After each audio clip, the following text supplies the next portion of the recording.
تتابع قناة هل تعلم. المراهقة مصطلح غربي حديث هدفه انتزاع الثقة من الشباب وإيجاد العذر لطيشهم، فسن الشباب ليس هو سن المراهقة والضياع، ولكنه سن الحكمة والمعرفة، وهي نظرة الإسلام لهذا السن. هذه لائحة لبعض شباب الأمة الإسلامية عبر التاريخ الذين تميزوا في فترة سن الشباب. أولا، محمد الفاتح كان عمره 22 سنة، فتح القسطنطينية عاصمة الدولة البيزنطية التي استعصت على كبار القادة حينها. ثانيا، عبد الرحمن الناصر كان عمره 21 سنة، عصره هو العصر الذهبي في حكم الأندلس، وقد قضى فيها على الاضطرابات وقام بنهضة علمية منقطعة النظير لتصبح أقوى الدول في عصره حتى تودد إليه قادة أوروبا. ثالثا، عتاب بن أسيد ولاه النبي صلى الله عليه وسلم مكة وعمره 18 عاما. رابعا، أسامة بن زيد كان عمره 17 سنة، قاد جيش المسلمين مع وجود كبار الصحابة رضي الله عنهم كأبي بكر وعمر ليواجه أعظم جيوش الأرض حينها.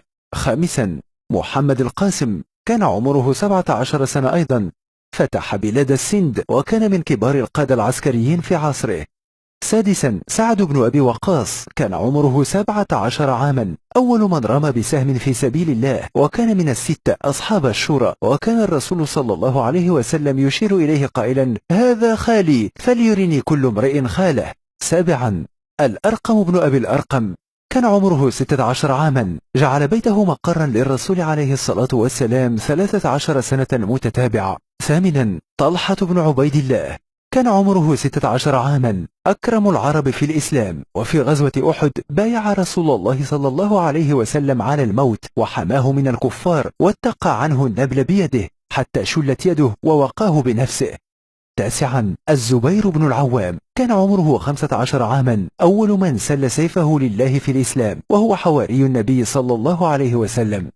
عاشرا، عمرو بن كلثوم كان عمره 15 عاما، ساد قبيلة تغلب، وقد قيل عنها: لولا نزول الإسلام لأكل بنو تغلب الناس.